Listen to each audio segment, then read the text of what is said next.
Good morning. Week 1, NFL DFS, FanDuel, DraftKings is finally week 1. Jameson, Hutchison, my man, the greatest thing to ever come out of the great state of Ohio, Joe Wirth. How are you doing this morning? I'm doing awesome, man. Honored to be on the debut episode of the show on your channel. I'm super proud of you. I think that's awesome. Congratulations, and looking forward to it again. Back again. I appreciate it. So, yeah, I'm going to be terrible at promoting my own work. So, like, subscribe, share, all that stuff. If you were here with us last year with IDP Plus, welcome back. If you are new to the show, welcome in. Some housekeeping notes before we get started. If you were playing on FanDuel this year, there's no Sunday night football. So I prayed about this for 2 years, and I don't know if I was, on the backlog on God's prayers, but if you're playing the FanDuel main slate, you do not have to worry about Sunday night football. So if you're sitting at first place after the afternoon games and then waiting to end up in 100th, don't have to anymore. You just win your money and you go. So, and then other than that, every Sunday here, 10 Eastern, 9 Central, DFS, it starts it. If you need us to pray over your fantasy football lineups, be happy to do so. I'm not ordained. I'm sure Joel is, and if not, we'll work on that this week. But I am not. So other than that, 8 games in the early window and 4 in the late window. So let's just get started here. I'm going to pull up the solver, and then we're going to go through this. We're going to kick off with the Buccaneers at the Falcons. This is one of the most popular games on the slate today, and lots of stuff to get into. What do you like here, Joel? Yeah, let's hit the lines real quick. Tampa Bay is a 1-point road favorite. Total is 47.5. So implied totals of 24.25 for Tampa, 23.25 for Atlanta. I love Drake London in this spot. I think this is a tough spot. Like Bijan's going to be pretty heavily represented, but I think this is a tough spot for them, man. It's you've got they lost Drew Dahlman to free agency, so that's going to be tough with Vita Vea on the other side. Tampa's a very good run defense. Plus, they're playing without Caleb McGarry, that right tackle, who's very good. Like, they're a very heavy zone run defense, and that just plays right into what Tampa's good at, or zone run offense. So I think that plays right into what Tampa is very good at defending. So I think this is a tough game for Bijan. I think it's going to be tough for Penix to have time to throw, so I don't like Darnell Mooney as the deep threat. So I love Drake London in this game. I think he's going to be the best. This game could, I think this is a game that people think is going to go over. I think this could be one of the sneaky kind of disappointing games. So I love Drake London. I think this could be a Bucky Irvin game too on the other side. Yeah, I definitely kind of agree with you here. Mecca Ibuka might end up being the most owned player on the slate. Yeah. And I want to talk through this real quick because, I'm willing to do a lot of stuff in my life, but a rookie wide receiver, week 1 being the most owned player on the slate. I know we just got done playing best ball, and we're excited about the rookies, even though we preach second half production. I know Chris Godwin is there, but my God. I mean, Mike Evans is just sitting here.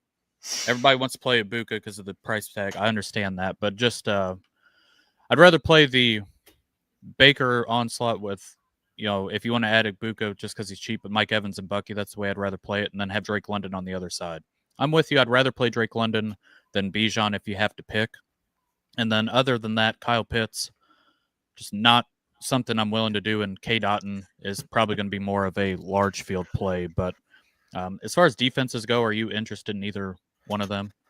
Not particularly, no. I mean, even though they both have good price tag, there's just other defenses I want this week. I think there's some good options, and this probably isn't one that I want to jump on. No, I hear you here. So I think that is it for, like I said, you're on Drake London. I'm on him too. I've caught him in a lot of my lineups this week, and then I'm just going to play from the Baker side. I'm going to have Mike Evans and Bucky Irvin, just bring it back with Drake London and go there. So yep, I like that.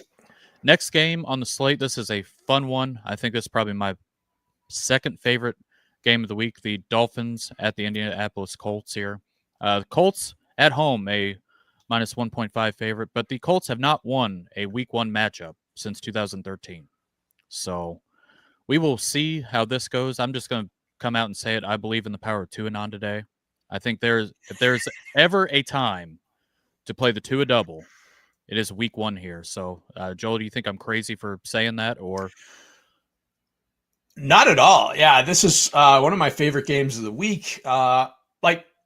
It's week 1, man. We got to understand that we don't know what we don't know. Weird stuff is going to happen in week 1. So in DFS, you're just you're looking to jam the game scripts that you think are absolutely going to go off and play as much of those as possible. I think this is one of those games, like I said before, with Tampa, and I could see Tampa and Atlanta kind of disappointing. This is a game that I don't like. These are two terrible defenses in a dome, fast track, which is great for Miami. Yep. Yeah, I don't see how this game goes under. I think this is going to be an absolute shootout. So yeah, I love this. This is the game I want to attack most this week. And yeah, I love a lot of I love Tyreek. I love HN. I like the Indy side. I like Downs some. I'm certainly into Jonathan Taylor as well. I think the way to pick on to beat the Colts is to attack their secondary. Yep. So yeah, I like Waddle. I like all parts of the Miami offense, to be honest, even without a tight end, doesn't matter. So yeah, I love this game, and I want all the parts of it, as much of these guys as I can. Yeah. Do you even know who the two tight ends are on the roster for week 1? Julian Hill is one. Okay, so you did your homework. Tanner Connor is the other. Do you know anything Smythe's about not there? All right, so I would have said Durham Smythe for the other. No, I was not familiar with Tanner Connor. I thought that too, and I looked up. I was just, what in the hell? Darren Waller, he retires for a year. He has a rap career, starts dating Kelsey Plum, and then he comes back to the NFL, and he still is not available week 1. I don't get it, but that's just above my pay grade to find out. But you talked about the secondaries here for Miami and Indianapolis. I mean, Indianapolis is playing Chardavius Ward, who has been pretty on and off for some personal reasons. And then they brought in Xavier Howard, who didn't play last year, basically broke his leg, and he's old. He hasn't been good for like 5 years. Yeah, so they have the oldest secondary in the league. I mean, the Colts do, going up against a bunch of speed demons and Tyreek and Jalen Waddle and Achane. Achane has been really good when Tua Tagovailoa is on the field. And I know he's going to get played some today, but it's so just straightforward, this Miami offense, if it goes off. And we've seen Tua get there. I mean, 300 yards, 3 touchdowns. That's easily viable for this kind of thing that we have going. And on the other side, probably more of a DraftKings play, if I'd have to guess. But I think Danny Dimes is viable just because the way that he runs a little bit. I don't think this offense is going to be pretty, but I do think that Danny Dimes can do enough to kind of get there. I want to see his price here over on FanDuel. 6,900. He's in this realm with, Trevor Lawrence, Geno, Brock Purdy, Bryce Young. So I'm probably not playing him on FanDuel, but I definitely think he's more viable over on DraftKings. And then Tyler Warren, the rookie. They've talked about him all offseason. I think he is really interesting in tournaments today just because I said this at the beginning of the offseason when they drafted him. I would not be surprised. There's like a 10 to 15% chance that the offense just runs through Tyler Warren instead of Josh Downs and Michael Pittman. So if he ends up gets a lot of targets, I mean, they did some Wildcat stuff at Penn State. If they do that in the red zone instead of bringing in Anthony Richardson to do like the tush-push quarterback power stuff, I think that's viable there too. So I want to look up Josh Downs and Pittman's price. 5,200 on Josh Downs over on FanDuel, and then 5,900 for Michael Pittman. So all these players are kind of cheap. I know this game is going to get some steam, but at the same time, I think we should play it. And Jonathan Taylor as well. We've seen if they end up staying close at all, Jonathan Taylor easily gets 20 touches. This Dolphins secondary, I mean, they have like Storm Duck as a corner. I mean, it is brutal.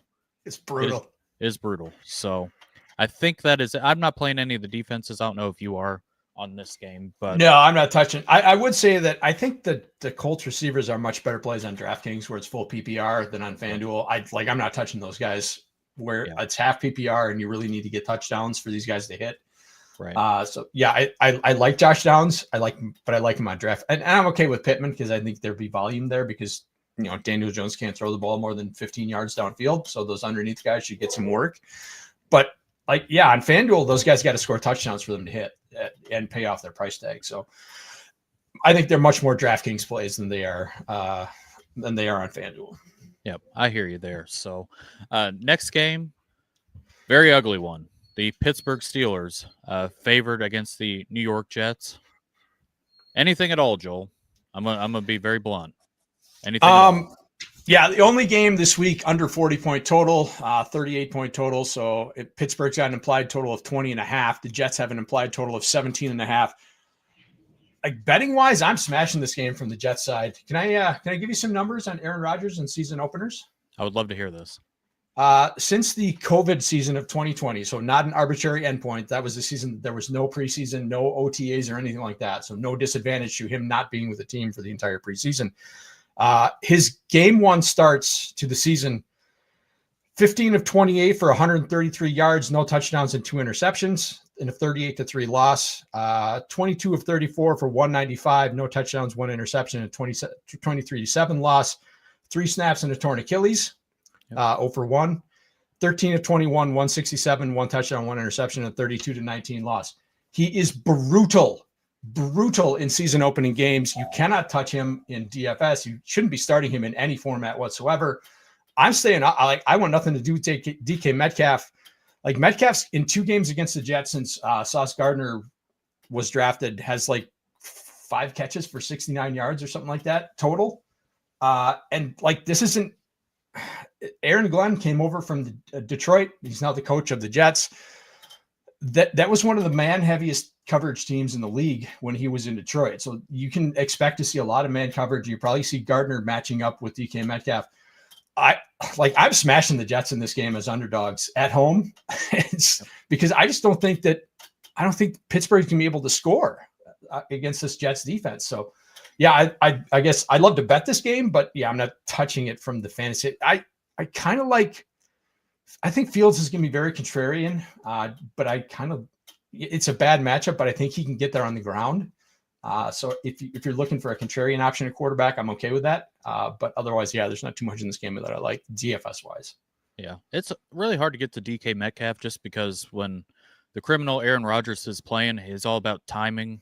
And I mean, DK Metcalf is just the total opposite of everything Aaron Rodgers enjoys in a wide receiver.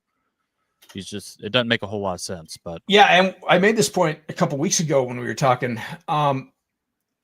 where DK Metcalf wins is where Aaron Rodgers is not good anymore. Like he's a deep, like intermediate crosser, deep threat guy. And Aaron Rodgers is just wildly inconsistent on those throws. So I don't like Metcalf as a season long play. And I think he's just probably the worst play on the slate in DFS this week. So, cost adjusted. Right. Jalen Warren and large field, I guess, is I don't want to do it. I will tell you the one thing I'm interested in, and probably my most owned defense in DFS this week is the Jets. Over on FanDuel, I mean, they are dirt cheap. They are, I believe, 3,700 or 3,600. You get a $100 discount. Yep. This is bottom of the barrel, and then on DraftKings, it's going to end up being the same thing as well. I know a lot of people are excited to play 2,800 over on DraftKings for the Jets defense. People are going to play the Steelers. I mean, Aaron Rodgers did not move off his spot last year, and the Jets defensive line is really good. And I know that Justin Fields is probably not going to be great. I think he's a great contrarian option if you're playing some large field stuff. Just by himself, I wouldn't play Garrett Wilson, but just because he can run there. But I do think that the Jets can kind of overtake. I don't believe in the Steelers' offensive line. I think it's middle of the road. It's got some leaks there, so probably enough Steeler Jets talk. I've spent a little more time than I planned on it, but we're going to move on to a much better looking game. And this one, it's got a lot of interest across the board. This is the Panthers at the Jaguars. Jaguars playing at home. I looked at the weather. It looks like there's going to be a little bit of rain here, but Jaguars at home, 3.5-point favorites here. So if you want to kick us off with, it seems like a little bit of everything going on as far as this game. Yeah. Jacksonville's the 3.5-point home favorite in this one, 46.5 total. So one of the higher totals this week, 21.5 implied for the Panthers, 25 implied for the Jags. I think that's the second highest implied total of the week of the main slate after Washington. So, I love the Trevor Lawrence plays. Sounds like the word we got this morning is that Travis Hunter is going to play a full complement of slots as a wide receiver and just kind of mix in as a cornerback. So I think he's viable this week. I love Brian Thomas this week. I think Trevor Lawrence is going to be one of the underplayed quarterback options just because he's not one of the high-end rushing guys. But I think at his price, I think he can really pay off in this game. So, and I do like I do like kind of Chuba Hubbard on the other side. I'm a little nervous that this game kind of gets away from Carolina and he kind of loses that game script. But if they can keep it close, I like Chuba, and I like Tet McMillan as well.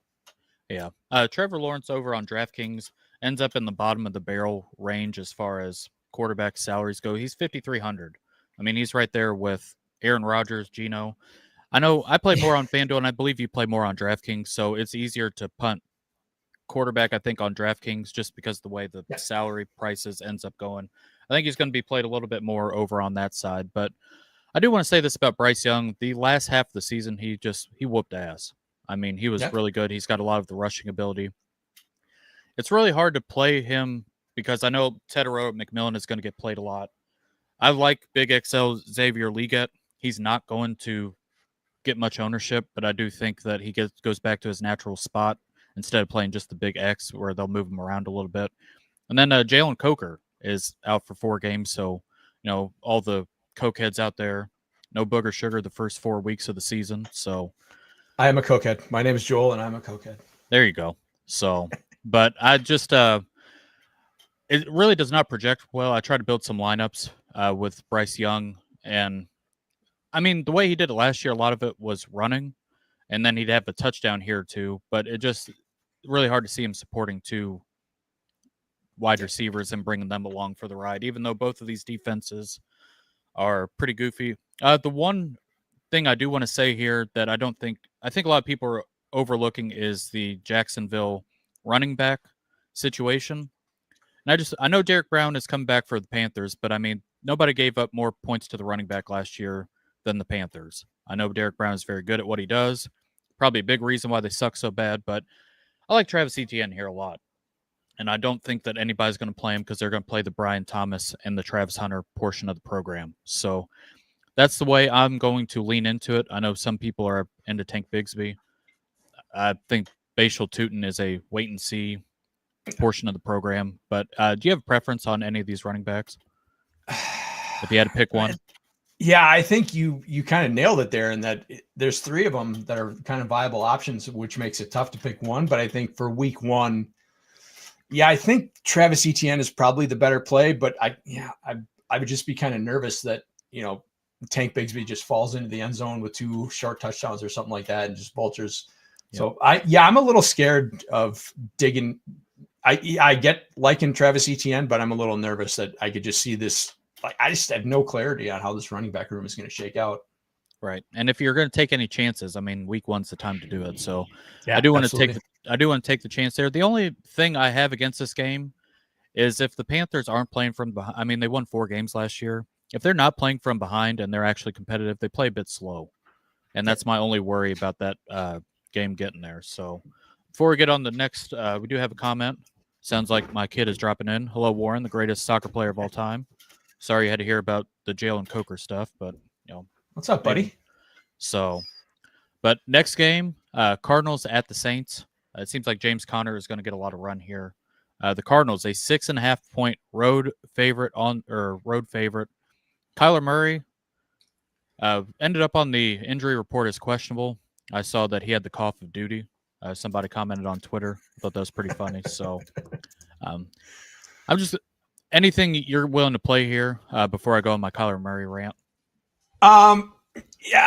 Arizona 6.5-point road favorites, like you said. That's kind of crazy. 43.5 total in this one. So a 25-point implied total for the Cardinals, 18.5 for the Saints. Am I crazy for kind of liking Chris Olave in this game? No. Obviously I love Connor. I think Connor's one of the best plays on the board this week at his price.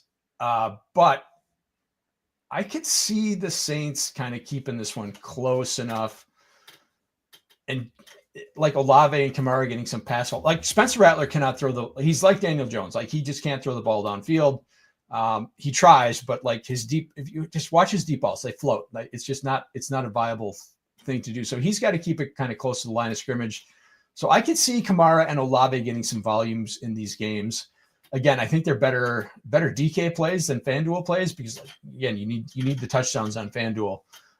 But yeah, on a volume site like DK, I think those guys are viable plays. On the other side, I think it's all Connor, right? I don't know. I don't know how you trust Marvin Harrison enough to pay off his price tag. I really tried to, because I think James Conner is going to project well, and I think a lot of people are excited to play James Conner, and I get that. And I really wish I could play the Kyler stack because it's just going to be Marvin Harrison Jr. and Trey McBride.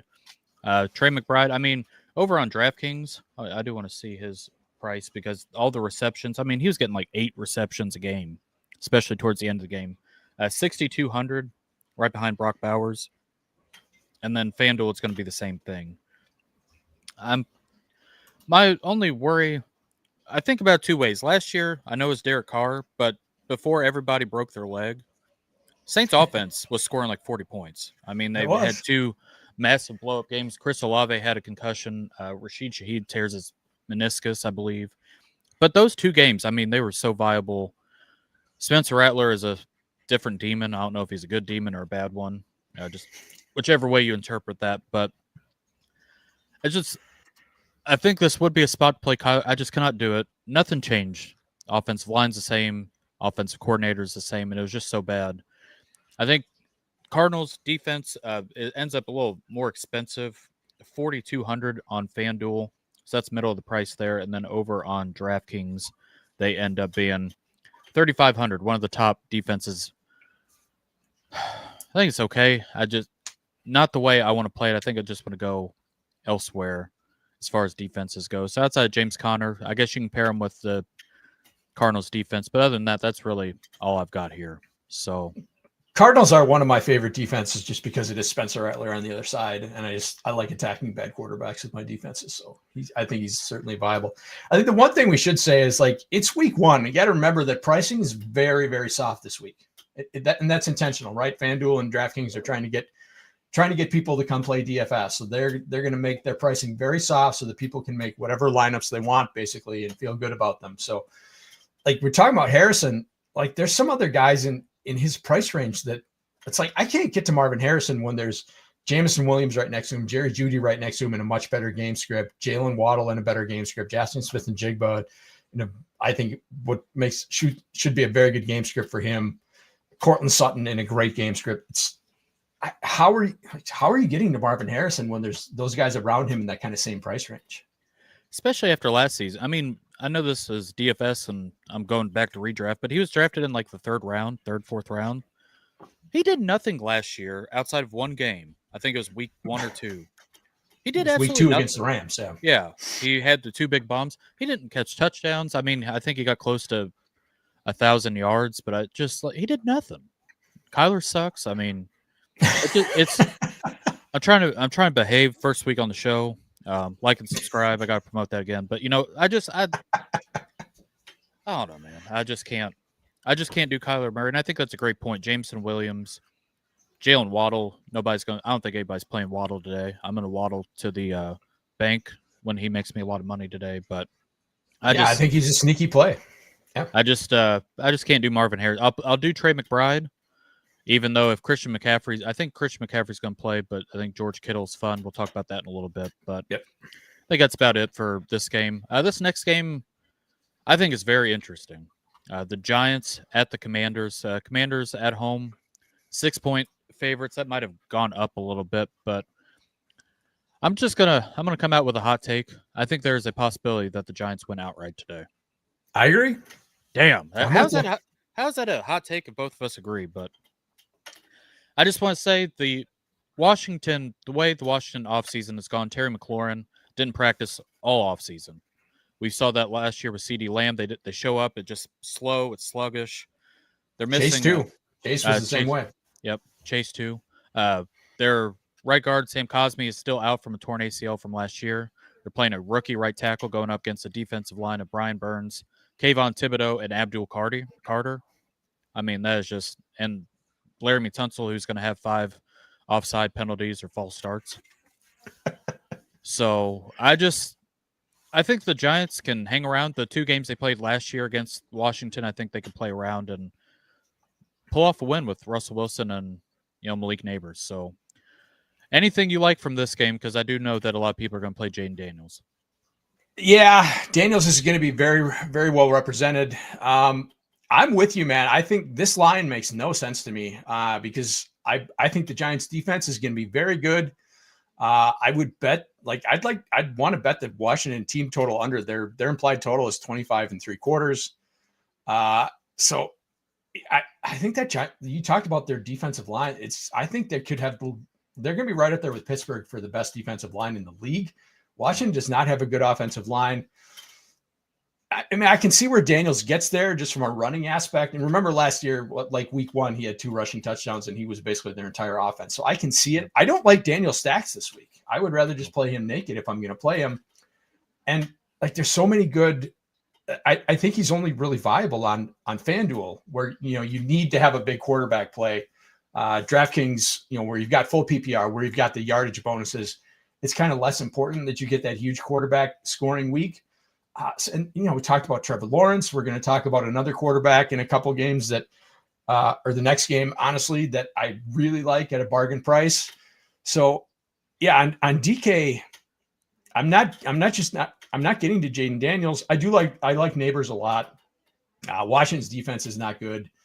Their secondary is pretty bad. Piss poor. Other than Sanders still's a nice player, but he's like a slot corner, so he's not going to stop Malik Neighbors. It sounds like Russell Wilson and Neighbors had a nice connection going. I'm not worried about the Neighbors. Yeah, he's been kind of dinged up with shoulder and an ankle thing or heel or whatever it is, but foot, I don't even know. But I'm not. It looks like he's full go. So I think Neighbors is one of my favorite plays this week at wide receiver. Otherwise, there's not a ton in this game if you're playing Bill Krosky Merritt, God help you. Go home. Close up shop and go home. This is the wrong game for you, brother. So, a couple people. Cody, my man, good to see you. My man, Ladarius. I thought the Giants winning would be like a hot take. Apparently is not. But good morning to you. I hope you're doing well, Ladarius. But I do want to say Giants defense is the punt defense of a lifetime if they can get the Jaden Daniels. Yep. So they are bottom of the barrel, 2,300 over on DraftKings, and they end up being the lowest defense over on FanDuel. They just rack up sacks. You can get like a pick 6 off of them. I will say right now I'd rather play Deebo Samuel than Terry McLaurin if you had to play one or the other. Agreed. Yep. And then nobody's going to talk about Tyrone Tracy. I can't do that in small field. That is the way I play more small field stuff. But if you're playing large field, 150 max, we just saw Javonte Williams fall in the box twice. So, I mean, it can happen. I mean, it should happen. So I do really like Giants defense if you are trying to smash some plays. But, I mean, you talked about it earlier. These salaries, they're trying to buy us in. There's so many good salaries that it just seems like you might not have to go to the Giants defense. But I don't know. It is. And one last thing. This is the last week you're going to get them at $3,000, I think. Yeah. If you're going to have some fun, week 1 is the way to do it. I'm not going to play Russ, but would you be surprised if Russ ends up optimal and he's the one, Malik Neighbors go off? And somebody wins the Millie Maker with Russell Wilson, Mr. Unlimited, Russ Cook. I wouldn't be shocked. No. So, Brock coming in. Is it Waddle Day? I believe it is. I think it's a very viable play, man, because I think everybody's going to be on Tyreek and everybody's going to be on HN. Like I'm on HN, but I could see it being Waddle. I could see it all three. I could see all 3 of those guys hitting. Like I could see an avalanche stack of Miami hitting. So, yeah, I like Waddle today too. Well, he's in the same price range as like Marvin Harrison, who we just talked about. It's like I would much rather play Waddle than Marvin Harrison. Yeah, I know he sucked last year, but Jonnu Smith got shipped to Pittsburgh, and I mean Waddle will probably end up taking some of that stuff there. So we're in on Waddle. We talked about that a little bit earlier. I'm in on Miami. That's probably outside of this next game, probably going to be my most owned play. So next game here, a fun one. The Cincinnati Bengals, 5.5-point favorites on the road in Cleveland. There's a lot to like here. I'm going to let you kick it off before I get into why I think I'm just going to let you go. I'm going to behave and I'm going to let you have at it. Yeah, Cincinnati 5.5-point road favorites. I've got them at -5, but either way, I updated this yesterday, so I just want to say things have changed. It's all good. Yeah, so 47.5 total in this one. I think it's the highest total of the slate, tied with a couple other games. 26.25 implied total for Cincinnati, 21.25 for Cleveland. Man, I love, if you want to super stack a game, I think this is the game to do it. The entire Bengals passing offense is in play. Chase Brown is in play. Joe Flacco is going to be super chalk on DK cash games because he's like 3,900. So I love him as a play. I love Njoku. I like Judy. I like every kind of aspect of this game. I don't mind Jerome Ford. I'm not touching Dylan Sampson. Obviously, I live in Northeast Ohio. The reporting on him in camp has not been good. Everybody says like, man, he is small. Plus, he's a Tennessee running back, and just the Tennessee guys just don't usually translate that well to the NFL because it's such a manufactured offense, kind of like Ole Miss. So I'm not in on Dylan Sampson at all, but I do kind of like Jerome Ford in this. Remember that Cincinnati is cursed playing in Cleveland. They never win in Cleveland. So I think Cleveland's plays are very viable this week. Cincinnati's got one of the worst defenses in the league. It's going to take some time for who's the guy they just signed? No, the DN they just signed. Hendrickson. Thank you. Trey Hendrickson. It's going to take some time for him to kind of integrate. He basically missed the entire preseason. So I'm a little worried just in general that teams are going to be able to just run the ball on Cincinnati all day and kind of like keep away from their offense. I just don't think Cleveland is the kind of team that can do that. I don't think their offensive line is good enough to just kind of dominate possession like that. So yeah, this is a game that, again, like with Miami and Indy, this is one of my favorite games to just super stack this week. Yeah, I'm right there with you. I'm on the Bengals side. They made a point this offseason to try to start not so slow like they have. Them losing week 1 to New England probably cost them no 16-10 loss to the Patriots. Yeah, it probably cost them the playoffs last year. But it's so easy. Is Joe Burrow, is Jamar Chase, is T. Higgins, is Chase Brown. They will all get there if things go right. And then you can bring it back with Njoku. A lot of people play. I know Judy was good with last year, but I think that's just my brain. You have like this wall that you just can't enter. I cannot enter the portal of Jerry Judy. I can't do it. But I just I really like the Joe Burrow side of things, and I think that they're going to make it a point to, just absolutely obliterate Cleveland. This is going to sound another hot take. And let me start on Joe Flacco real quick. I understand the thought process. I understand the theory. I know 2 years ago when he played in Cleveland, everything was just awesome. Outside of Joe Burrow, if anybody's going to throw 40 passes, it'd probably be Joe Flacco. It's still Joe Flacco. It's still Joe Flacco. So Joe Flacco is Jameis Winston with shittier agent, honestly. Yeah, and on he's the exact same player. Yeah, just he's going to throw a ton of picks, but he's going to support his fantasy players. So. And I just I want to say this. This is going to sound terrible. I think Bengals defense is viable this week as a very contrarian play. Even though they're expensive, there's no reason for them to be. It takes one Flacco pick six. Yep, that's fair. That's all it takes. So I just you talked about Dylan Sampson. I don't know what's in the water in Tennessee, but every collegiate prospect that comes out of Knoxville it just doesn't happen.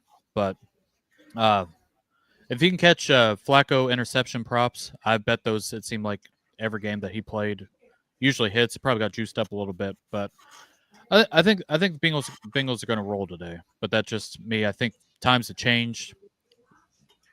I don't know. Maybe I'm hot taking on that, but I'm playing the Burrow. I'm just playing all of them. I'm playing Chase. I'm playing T. Higgins. I'm playing Chase Brown. I'm just going to put it all together, and that's going to be my most owned onslaught of the day. And I just think it's a little too pricey for everybody to get everybody involved there. So, well, that's when you have to play Flacco. If you want to do the super onslaught game stack, you got to you basically have to put Flacco in instead of Burrow. I'm cool with that. I've got a lineup like that. Right. So, last game before we get into the afternoon slate, the Raiders at the Patriots. Patriots at home, 2.5-point favorites. There's some players here.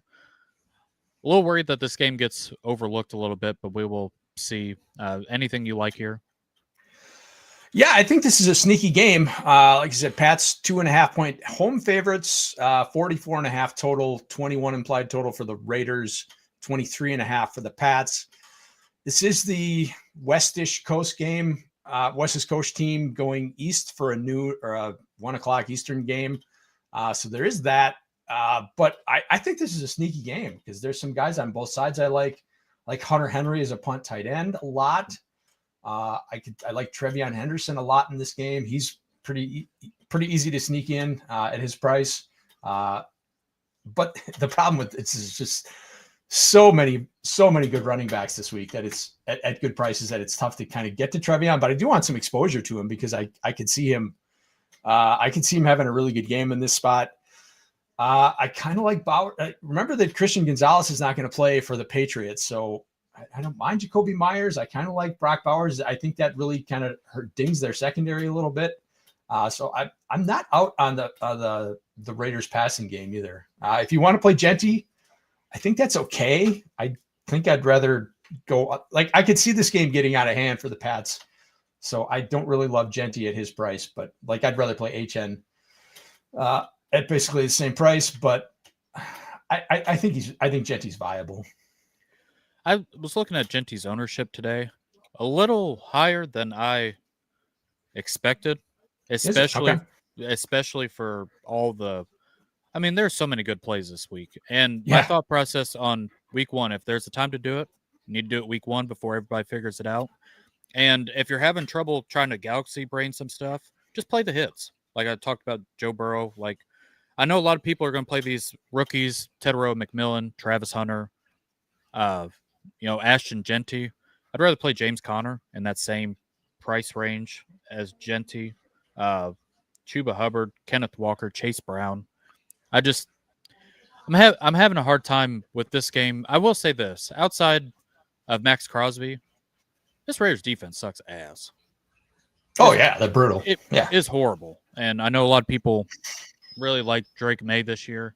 My problem is I just don't know if Stephon Diggs, Kyle Williams, Hunter Henry, who do you bring along for the ride for the Drake May ride? If you think that's why I said Hunter Henry is a punt tight end. I don't love their option, but I mean this again. It's week one. Diggs is healthy as far as we know, so this may be the time to play him because who knows how long that's going to last. Right, and I felt like last year we played Hunter Henry a lot. It seemed like every week, hey, if we need 10 points to pray for a touchdown, he was a staple on this show. So, and Gino, tight end in a Josh McDaniels offense is it's a juicy spot. Yeah, so. Geno Smith, 7K, ends up in this Trevor Lawrence range. If you want to play Brock Bowers and Jacoby Myers, I feel like that's more large field. I feel like that's somebody, if you're trying to play the razor-thin wire, nobody's going to play Geno. I think it's a nice contrarian option. Yeah, I agree. Yeah, so I think that's it for this. Ramondre Stevenson, I'm just not playing Patriots running backs today. And then I'm so afraid that Stevenson just vultures 2 touchdowns and just kind of sends, Henderson is the clear back that you want kind of touch wise, but then Stevenson comes in and vultures a couple touchdowns and just screws his fantasy output. Right. So that's about it for this game here. We do have a comment before we get to the afternoon show. Thanks for tuning in this morning. Prefer Jaden Daniels and Debo or Baker Mayfield and Mike Evans? Man, that is tough. I think I would lean Daniels and Debo just because I think that's I'm really nervous that Tampa game just becomes a Bucky game. But I like Baker and Evans, but I just think the game script, this is contrarian, but I think the game script is going to be better for Daniels and Debo. So this is really tough, but I would give a slight edge to Daniels and Debo. I'm on the other side here. I think it's just okay, Baker. That's fair. I think it's Baker and Evans for me. We talked about earlier, I think a lot of people are going to play Emeka Egbuka. With no Chris Godwin, we saw what Mike Evans did. I mean, he's a rookie.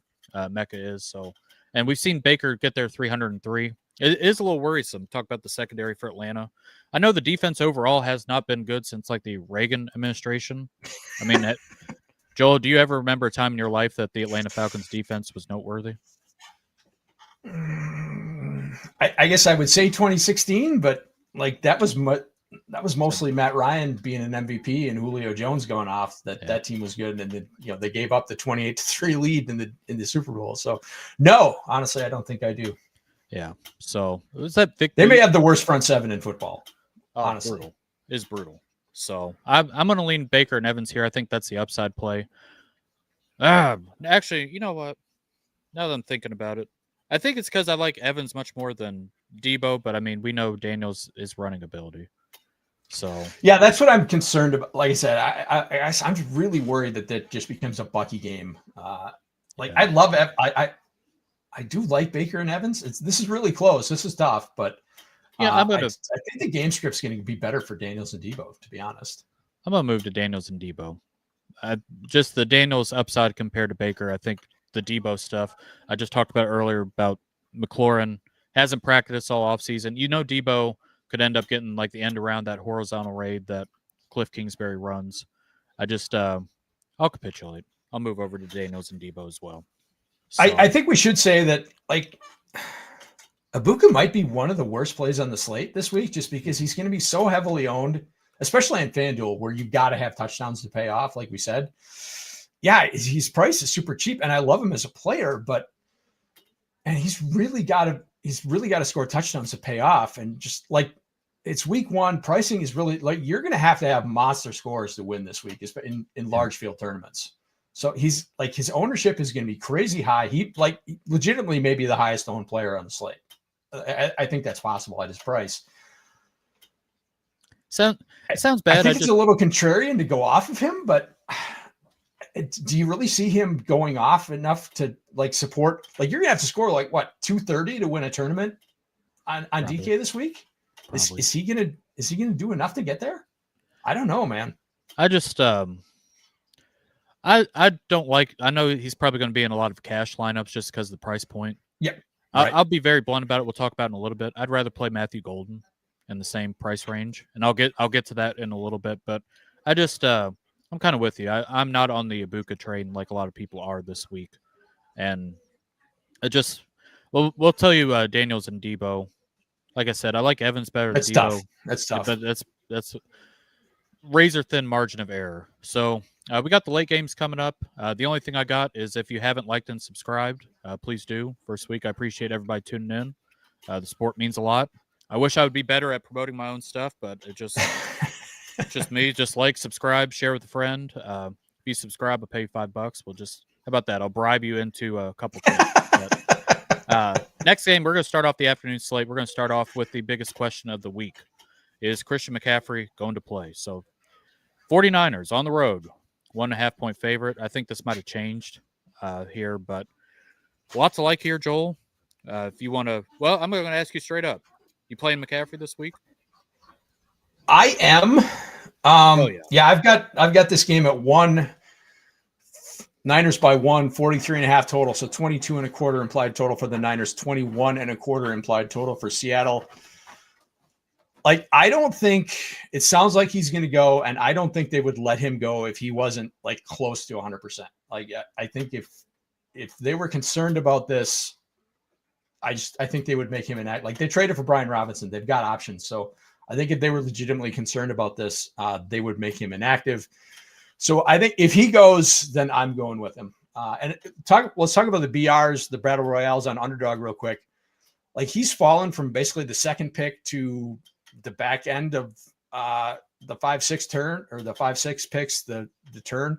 I still think he's one of the best picks on the board in that format, just because the guys you can swap in are so good. Like in that format, like Gentry's not getting drafted. Sometimes Kamara doesn't get drafted.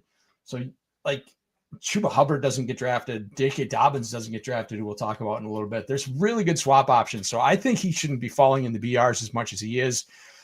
He's one of the best. Like, if he's healthy, he's the best play on the slate at what, 7,400, 7,300, something like that. Or 8,100. So FanDuel, he was 8,100. DraftKings, you were right. He was 7,300. Yeah, 70. He's the best play on the slate if he's healthy at that price, because he's one of the few guys who can legitimately win a week. So yeah, I'm playing him. If, like I said, if he's active, then I'm playing him. Yeah, I'm right there with you. You will not get a discount on CMC if he plays and does the Christian McCaffrey thing. If you weren't scared of him, you will never get him at this price again. He will go up to $9K next week. Yep. It's not the best matchup against Seattle. Seattle's defense, especially the second half of the year, thought they did a lot of really good stuff. Little interested on Seattle stuff. Jackson Smith and Jigba. I think it's a really fun click. I know a lot of people are kind of scared of Sam Darnold. Saw what he did last year. I mean, I know the offense is completely different with new offensive coordinator with Mr. Kubiak, but 5,800. He's in this Jalen Waddle range, Marvin Harrison, Jameson Williams. 49ers defense kind of getting revamped. I mean, it is not the 49ers defense that we've seen of old. Kenneth Walker is a very fun click, I think. This week we talked about him, 5,900. Chuba range, Brian Robinson. I mean, that seems a little goofy, but James Conner, that range too. Kind of like the Brock Purdy doubles here. If there's a scenario where they have to play from behind, say if Christian McCaffrey's out, even if he's in, Purdy, Kittle, Christian McCaffrey, Pearsall, I think, has got some run too. Jennings, I'm not going to click, but any of that stuff interest you? From the San Francisco side, no. I'm interested in Kittle, but not really. Like if McCaffrey doesn't play, then I like Pearsall. Otherwise, I don't really want the San Fran receivers. I don't mind Purdy. I just think there's better options this week in DFS. I'm with you, man. I like the Seattle side. Remember they lost Talanoa Hufanga. They've got some like 5th round rookies starting at safety. Yeah. Kubiak's going to get JSN in motion and get him some really good matchups. So I like JSN this week quite a bit. And yeah, Ken Walker, basically if he's healthy, you should be playing him, especially at that price where he's at. So I love him in DFS this week. I will say this guy I'm circling right here, nobody's talking about him. I know everybody thinks he's washed, but man, it is week 1. He's fully healthy, new offense. I mean, I think he's interesting. I'm not sure if I'm going to get there, but Sam Darnold, Jackson Smith and Jigba, Cooper Kupp. I mean, I don't really. A tight end is Elijah Arroyo, a rookie. I think it's viable, especially in some large field stuff. I think a lot of that's going to go overlooked. I just don't really trust this San Francisco defense. I mean, you can bring it back with Kittle, you can bring it back with CMC, and then you can still pay up for all this other stuff around. So I'm trying to get myself to walk into the Cooper Kupp, at least for week 1. Not usually a play that I like, but somebody who's really going overlooked. He did, wasn't it week 1 last year? A very different situation, obviously, but didn't he have like 18 targets in week 1 against Detroit last year? But Puka, I think that was the game Puka got hurt. But I mean, yeah, I could see, like you said, he's not hurt yet. It's week 1. So yeah, good camp reports. I don't think he's a bad contrarian play. No, we saw last year with Sam Darnold. I know a lot of people want to poo-poo on it and think that I understand they're going to run the ball, but I mean, I don't know, man. Sam Darnold's got that ceiling in him, and nobody's going to play this. Everybody's worried about Christian McCaffrey. So next game here, Titans at the Broncos. Broncos at home, a heavy 8.5-point favorite against Cam Ward, his NFL debut.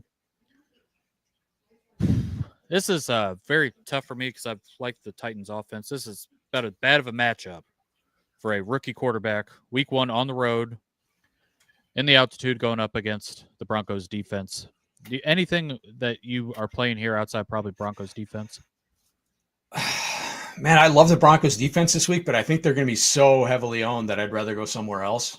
Like I'd rather like 3,800 on DK. So that's not bad. You can get them in, but it's like everybody's going to have them. So I'd rather go somewhere like I think they're going to do well.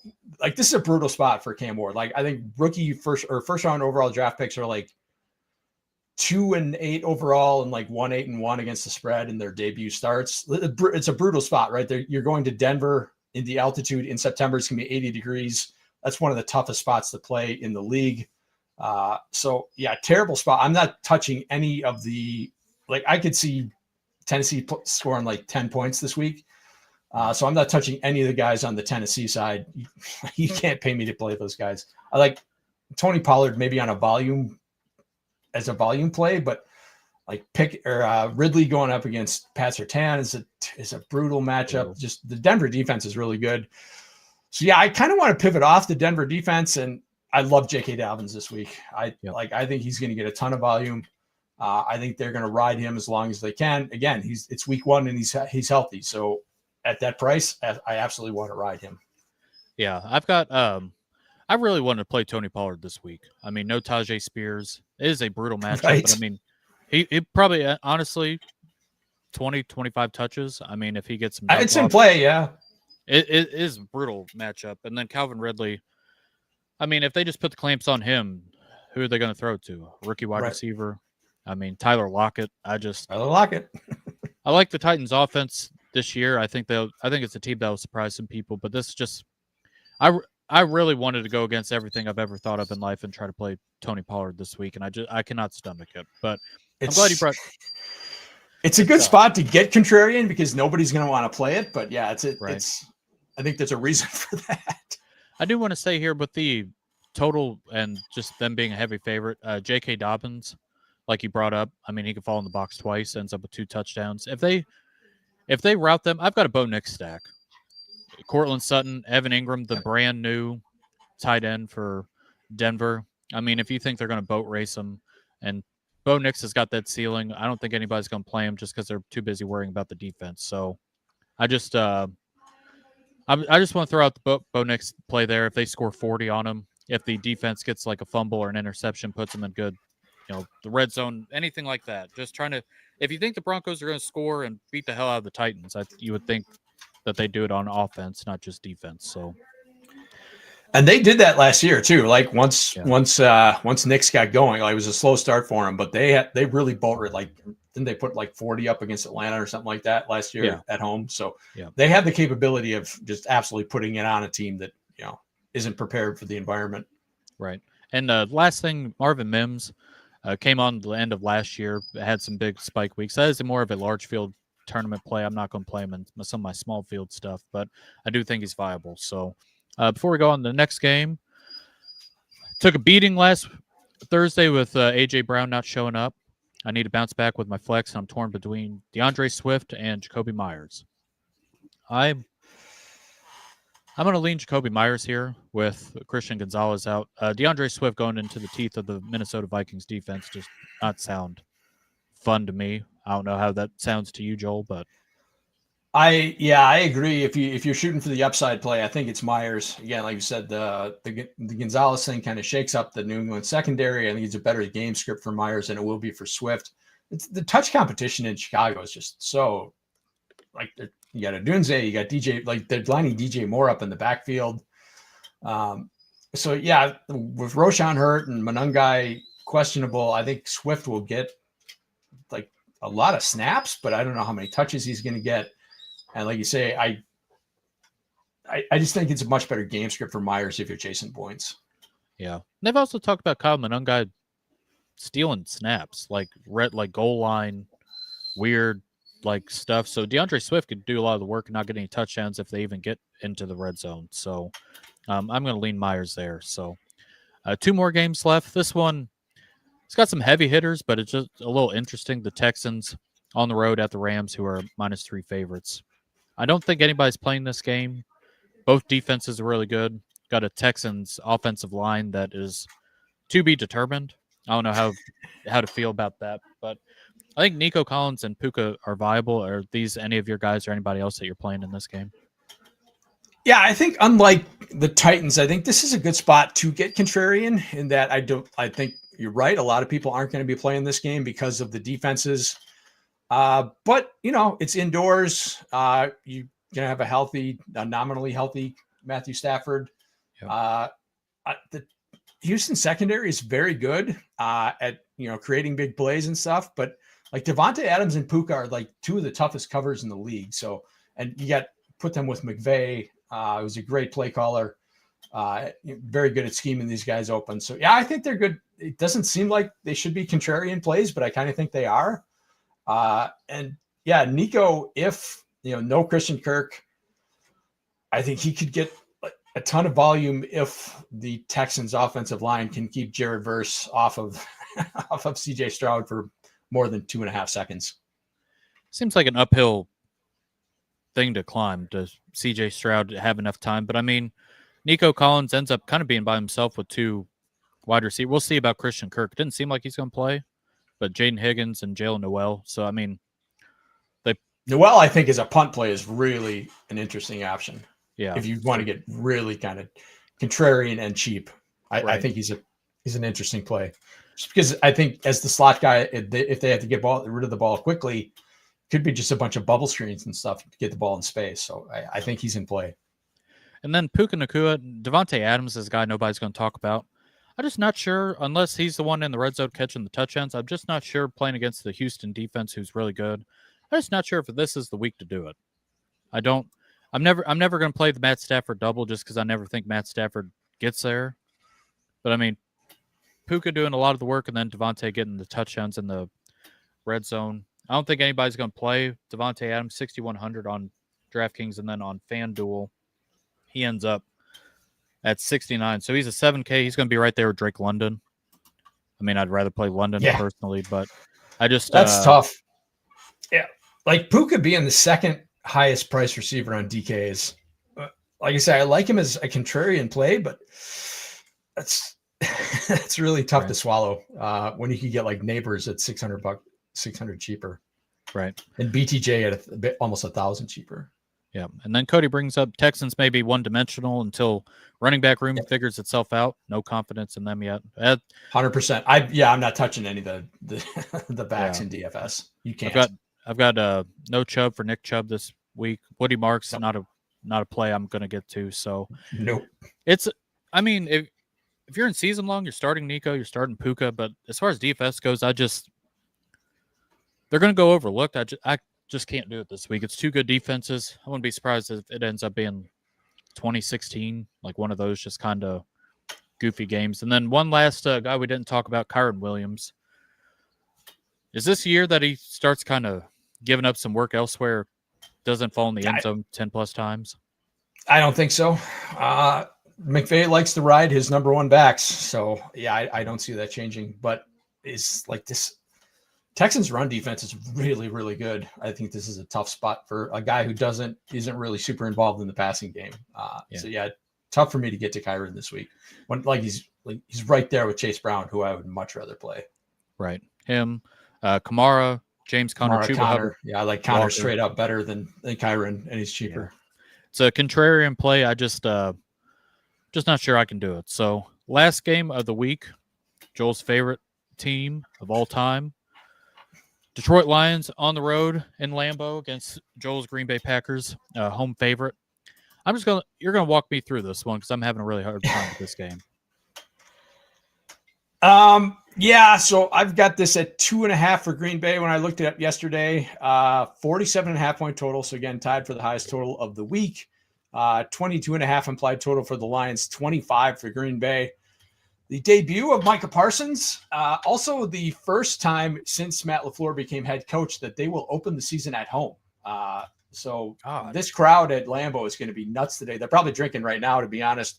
4:00 start. So this is going to be one of the funnest crowds to watch of the day because that crowd is going to be revved up.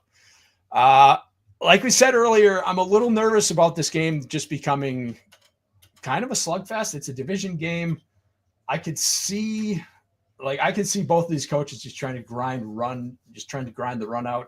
Obviously, the Packers had to give up Kenny Clark in the Micah Parsons deal, so questions about whether their interior defensive guys are much better pass rushers and penetrators than they are run stuffers. So even though they're missing their center, Graham Glasgow retired, so they're like the interior of their offensive line is kind of overhauled from last year as well. So that may be long way of saying I really don't know how this game is going to play out. But I love Josh Jacobs. Like the Packers, you can't touch Jaden Reed this week.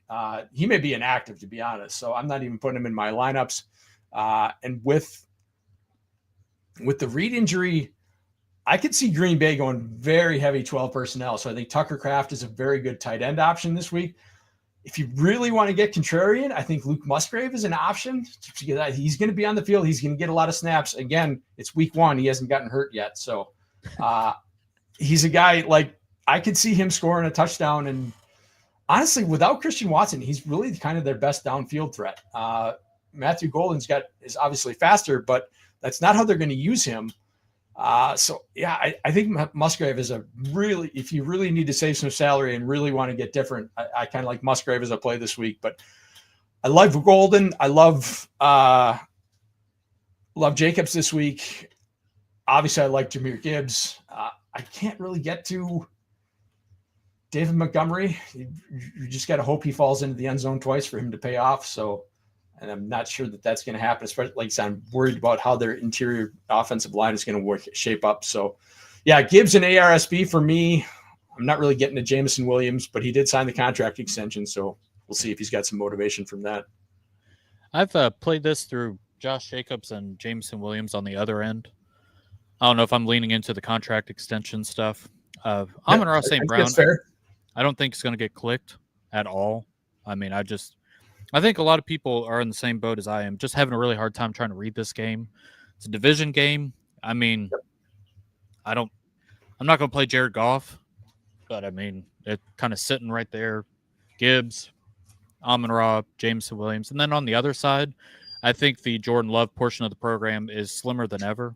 I mean, especially if Jaden Reed's out, it's Tucker Kraft. And I like Matthew Golden a lot. I said earlier, I'd rather play Matthew Golden than Emeka Egbuka today.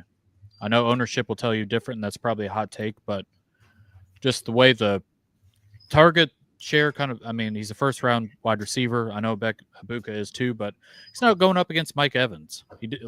Tucker Kraft's really good, and I think he's a very fun tight end play, but it's not like the alpha that Mike Evans is. And Romeo Doubs and Dontavian Wicks are just, they're whatever.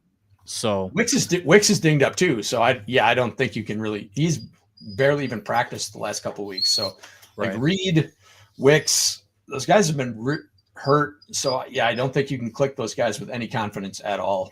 Dobbs is probably a nice contrarian option, to be honest.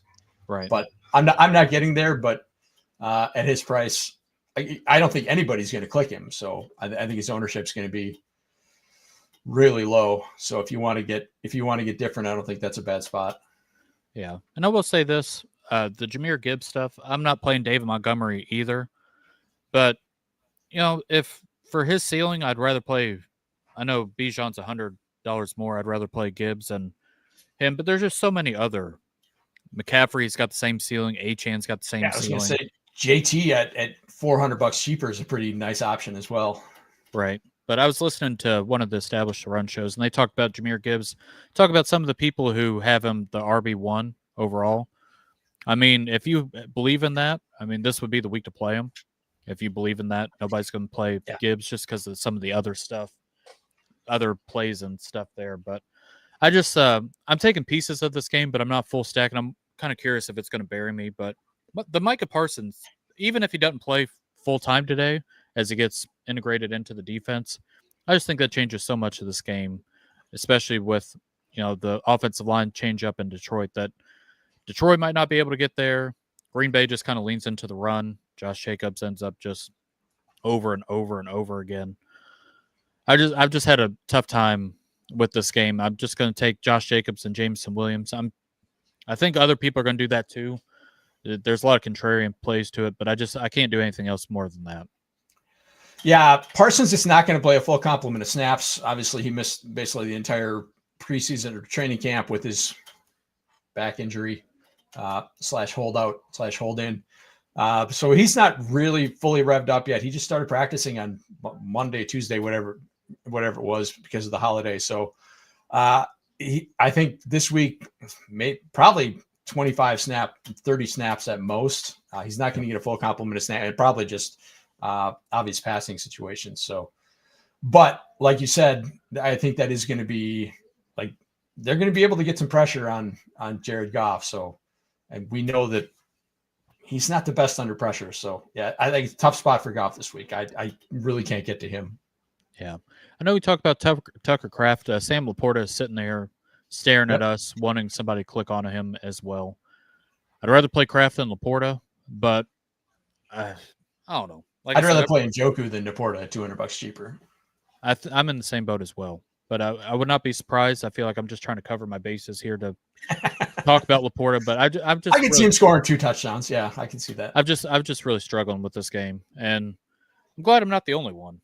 No offense to you. You sound very sophisticated on what you had to say, but it doesn't sound like you're taking this game as full confidence. No, yeah, I don't know how this game is going to play out. And like you said, it's a division game. It's week 1. Funky stuff happens in week 1. So I could see this game being disappointing from a DFS standpoint. Let's just say that. Yeah. I think it's gonna be a really good game, but I can see this game going under, and your Packers. I can see nobody really getting there on either side, to be honest, because there's so many good options. Right. So before we get into the best portion of the program, if you got any more questions, comments, concerns, want us to pray over your lineup, drop it in the comments here. But we're going to get to the last portion of the show. Flag plants. Week 1. NFL DFS, we got our flag plants, the guys that we like the most. Joe, I will let you kick off with your first flag plant for the 2025 NFL season. I think my favorite play of the day is Drake London, 6,500 on DK. I don't have his price on FanDuel, but like we said, I'm 7K. Really concerned. Yeah, I'm concerned about Bijan being able to run against the Tampa Bay offense. I think they're going to have to throw a lot. I don't think Penix is going to have a lot of time to throw, so I don't think Mooney is a viable option. I don't ever think Kyle Pitts is a viable option. So I think it's just going to be a lot of quick stuff to Drake. And remember, he was getting 15 targets a game after Penix took over last year. So I think he's going to be a volume monster. I think he's got opportunities for high touchdown upside. Drake London, probably my favorite play of the day at his price this week. I like that one a lot as well. I'm playing Drake London. I had to catch myself for the amount of lineups. He's easy to put in lineups this week. Yeah. Yep. But my first one, as long as he doesn't get arrested on the way to the stadium, is going to be Tyreek Hill.